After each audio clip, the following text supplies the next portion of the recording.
అయితే వాళ్ళు ఈ విధంగా వివాహమైన తర్వాత ఏమైందంటే ఆంధ్రప్రదేశ్లోని గుంటూరు జిల్లాలో పల్నాడు తాలూకాలో నాగలేరు అనే ఒక నదీ తీరంలో ఉన్న అలుగుమల్లెపాడు గ్రామంలో నివసించేవారు.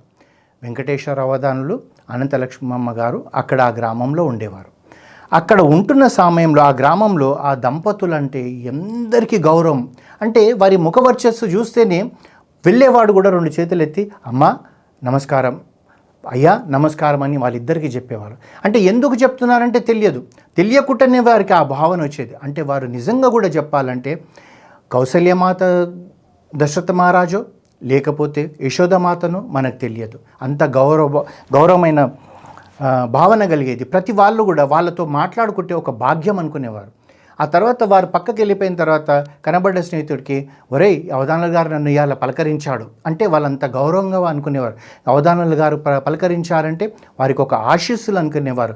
అవధానులు గారు పలకరించారంటే ఆశీర్వచనం అనుకునేవారు. అనంతలక్ష్మమ్మ గారు పలకరించారంటే అన్నపూర్ణ తల్లియే పలకరించిందన్న భావనతోటి వాళ్ళు ఉండేవాళ్ళు. ఆ భగవద్ అనుగ్రహం చేత ఆ దంపతులకు నిజంగా కూడా వీరికి వివాహమైంది, సంతానం కలగాల్సిందే.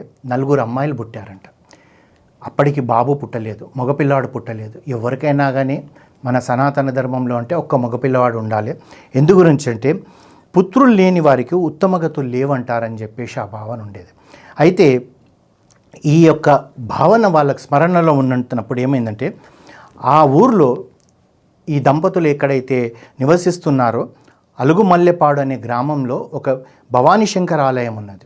ఇంతకుముందే మనం అనుకున్నాం కదా ఆ యొక్క నాగలేరు అనే ఒక నది పాయబోతుందని చెప్పేసి. 1 సంవత్సరం కాలం అవధానుల వారు, వెంకటేశ్వర అవధానుల వారు ప్రతిరోజు కూడా అంటే వైదిక ధర్మాలు ఎక్కడెక్కడ పూజలు చేయించడం ముందర తాను బ్రహ్మముహూర్తంలో నేను లేచి ఆ నాగలేరు అనే నదిలో స్నానం చేసి ఈ భవానీ శంకరులకు ప్రతిరోజు ఒక మగపిల్లవాడు సంతానం కావాలని చెప్పి రుద్రాభిషేకం చేసేవాడు ప్రతిరోజు. అంటే అది చలికాలమే కావచ్చు, వర్షాకాలమే కావచ్చు, ఎండాకాలమే కావచ్చు, ఋతువులు ఏదైనా పర్వాలేదు. కానీ వారు మాత్రం ఏ రోజు కూడా అయ్యా ఇవాళ ఎందుకులేండి బద్ధకం ఉంది, అలసిపోయాను, నిన్న ఎన్నో పూజలు చేయించాను, లేదా ఇవాళ వర్షం పడుతుంది, ఈ భావన లేకుండా అంటే ఒక్కరోజు కూడా అంటే యాబ్సెంట్ అనే పదం అంటాం కదా, యాబ్సెంట్ అనే పదం అనేది తనకు తెలియకుండా ఆ విధంగా శివలింగానికి మహాన్యాసపూర్వక రుద్రాభిషేకం చేసేవారు. మనందరికీ తెలిసింది శ్రీరుద్రం యొక్క గొప్ప శక్తిగల మంత్రం. దాన్ని శ్రద్ధతో చేస్తే ఆ శంకరుడు ప్రత్యక్షం అవుతారనే దానికి ఇప్పటికీ నిదర్శనాలు ఉన్నాయి. అవధానుల గారి విషయంలోనే కావచ్చు, లేదా మనము శ్రద్ధతోటి ఆ శివుడికి మాన్యాసపూర్వకమైన రుద్రాభిషేకం మనం చేయించుకోగలిగితే ఆ శంకరుడు మనకు తన యొక్క మనసుతోటి తన భక్తులను తను కాపాడుతుంటాడు. తను తల్లి అయిన పార్వతి ఇద్దరు కూడా ప్రత్యక్షమైతే కూడా మనం ఆశ్చర్యపోకూడదు. అయితే ఈ విధంగా అవధాని గారు తన వ్రతం పాటించడం విషయంలో ఏమాత్రం అశ్రద్ధ చూపలేదండి. అయితే ఇలా ఉన్న పరిస్థితుల్లో కొంతకాలానికి అవధానులు గారు తన యొక్క నివాసము మచిలీపట్నానికి మార్చుకున్నారు. ఎక్కడైతే నిమ్మకల్లు నుంచి ఇక్కడి నుంచి వారు మచిలీపట్నంకి వెళ్ళిపోయారు. ఆ మచిలీపట్నంకు వెళ్ళిపోయిన తర్వాత అక్కడ కూడా వారు ఏంటంటే ప్రతి చైత్రమాసంలో వచ్చే శ్రీరామనవమి నవరాత్రి ఉత్సవాలు చేసుకునేవారు.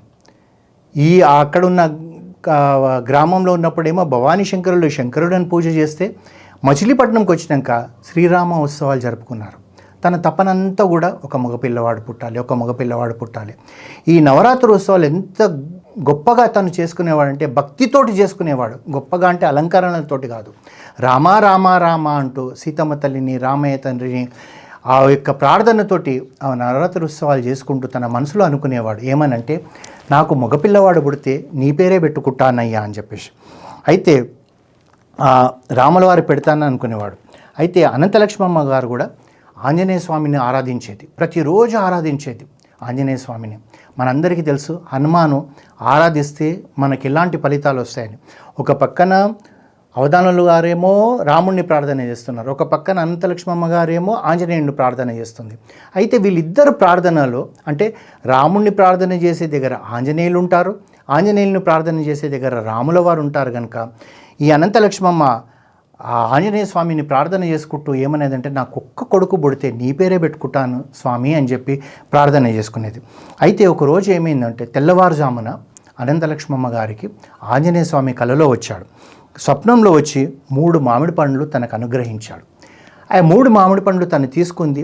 కల స్వప్నం కనుక కొద్దిసేపు అయినాక తను లేచి చూసేటప్పటికి తనకు ఆ స్వప్నం అదే మదిలో మెదులుతుంది.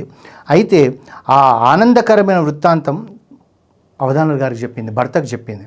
చెప్పినప్పుడు వాళ్ళకు కానీ ఆ స్వప్న వృత్తాంతం గురించి కానీ ఇతరులకు కానీ ఎవ్వరికీ అర్థం కాలేదు 3 మామిడి పండ్లు ఎందుకు ఇచ్చారన్నది చెప్పేసి.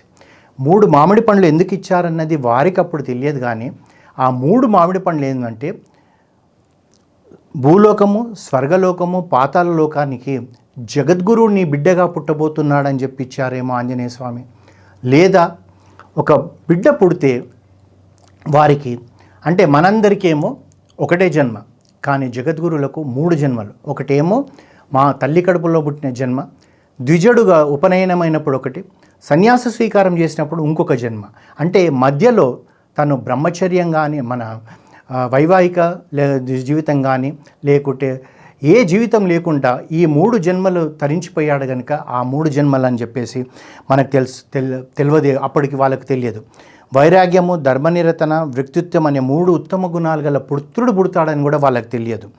అంటే ఒక జన్మలో ఒక జన్మ ఉపనయంతరం బ్రహ్మచారిగా, 2వ జన్మ చివరిగా సన్యాసిగా, 3వ జన్మ అని చెప్పి కూడా వాళ్ళకు తెలియదు. కానీ ఆ అర్థం ఏమో ఇప్పుడు మనకు అనిపిస్తుంది. ఆ 3 పళ్ళ యొక్క అర్థం, ఆ స్వప్నం లేదా ఒక దివ్య దర్శనం యొక్క అంతరార్థం ఏమైనా అనుభూతి కలిగిన కొంతకాలానికి అనంతలక్ష్మమ్మ గారు గర్భవతి అయ్యారు. ఆ గర్భవతి అయినాక తన లోపల ఎలా ఉండేదంట అంటే